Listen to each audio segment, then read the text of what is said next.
Assalamualaikum warahmatullahi wabarakatuh.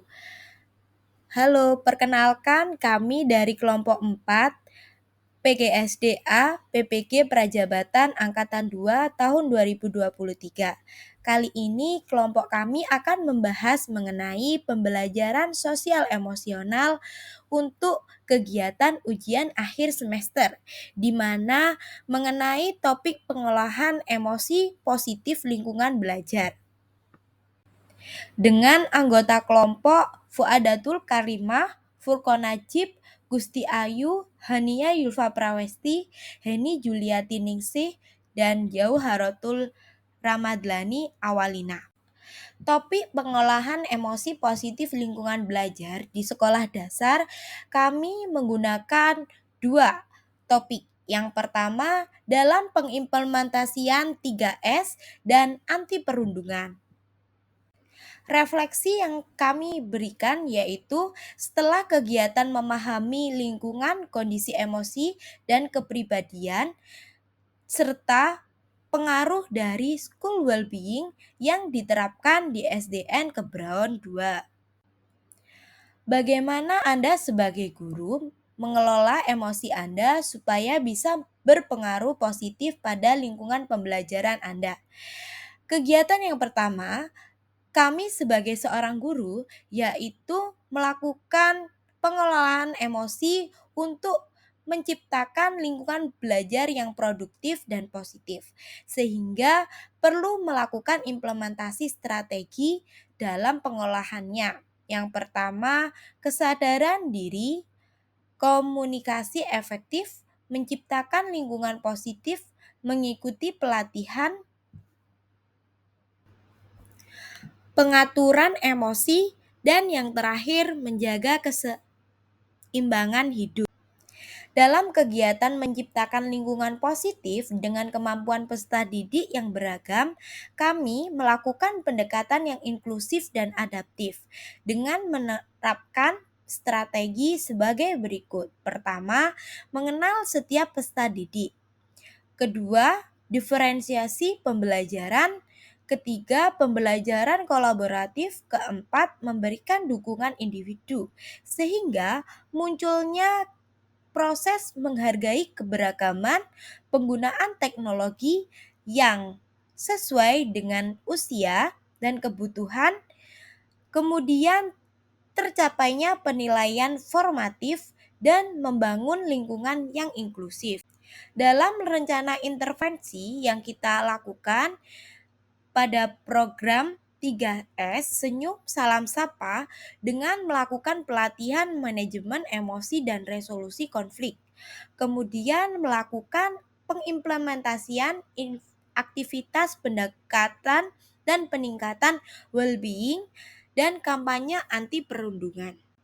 Melalui program 3S Senyum Salam dan Sapa, peserta didik mampu mengadakan kampanye dan pelatihan untuk mendorong seluruh warga sekolah untuk mempraktikkan pembiasaan senyum salam sapa setiap hari. Kedua, kesadaran dalam mengerti dan memahami poster, spanduk, dan media informasi lainnya, serta membuat hal poster yang memberikan informasi dalam pengimplementasian program 3S.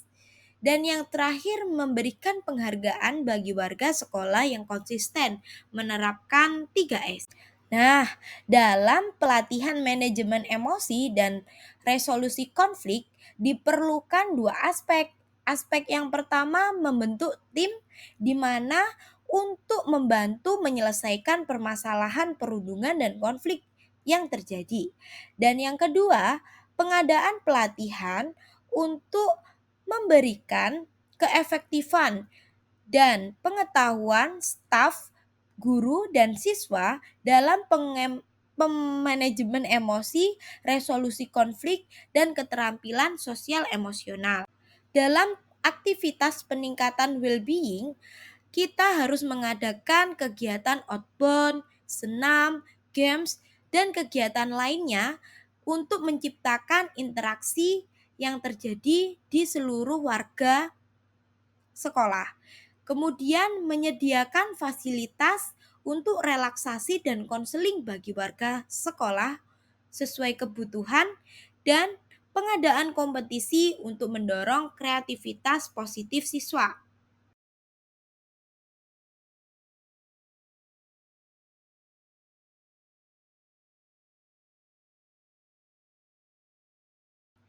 Siapa yang terlibat? Pihak yang kita libatkan dalam pelaksanaan ini pertama manajemen sekolah, tim pengembang kurikulum, instruktur atau fasilitator pelatihan, peserta didik, orang tua atau wali peserta. Hambatan dan tantangan program 3S yang pertama, budaya organisasi yang belum terbiasa dengan interaksi sosial yang lebih aktif antar karyawan. Kedua, adanya perbedaan latar belakang dan karakteristik individu karyawan yang mempengaruhi penerimaan program. Yang ketiga, kurangnya pemahaman dan komitmen. Yang keempat, kesulitan dalam memantau dan mengevaluasi efektivitas program secara berkala. Hambatan dan tantangan pelatihan manajemen emosi dan resolusi konflik terdapat empat aspek. Aspek yang pertama, rendahnya kesadaran keterampilan manajemen emosi dan resolusi konflik bagi peserta didik menyebabkan kurangnya kesadaran dan prioritas. Kedua, kendala teknik dan logistik yang menyebabkan kesulitan penjadwalan agenda akademik. Yang ketiga, heterogenitas karakteristik peserta didik sehingga keberagaman latar belakang, usia, dan tingkat kematangan emosional yang menjadikan permasalahan. Keempat, keberlanjutan dan memonitoring pelatihan yang menyebabkan kesulitan dalam pemantauan dan pengevaluasian. Dalam peningkatan aktivitas well-being, kita melakukan 5 aspek. Pertama, dalam keterbatasan sumber daya, di mana kurang tenaga pendidik, keterbatasan sarana dan prasarana. Kedua, adanya stigma dan pemahaman yang kurang, sehingga terdapat munculnya anggapan bahwa well-being sebatas kesehatan fisik, bukan keseluruhan aspek kesejahteraan. Dan kurangnya pemahaman komunitas sekolah. Ketiga, jadwal padat sekolah yang menjadikan aktivitas akademik menyulitkan pada pengalokasian waktu program well-being dan kesulitan dalam menyesuaikan jadwal efektif yang terjadi di sekolah. Keempat, keterlibatan orang tua yang kurang, di mana kesadaran orang tua belum mencapai yang menjadikan tidak tercapainya school well-being. Kelima, evaluasi dan pengukuran kesulitan. Kesulitan dalam mengukur dampak program well-being, kurangnya sistem evaluasi yang komprehensif. Hambatan dan tantangan kampanye anti perundungan. Yang pertama, kurangnya kesadaran pemahaman. Kedua, keterbatasan sumber daya. Ketiga, resistensi dari komunitas sekolah. Dan keempat, kompleksitas kasus perundungan. Terima kasih, mohon maaf dalam kegiatan presentasi banyak kekurangan, mohon dimaklumi. Saya akhiri dari kelompok 4. Wassalamualaikum warahmatullahi wabarakatuh.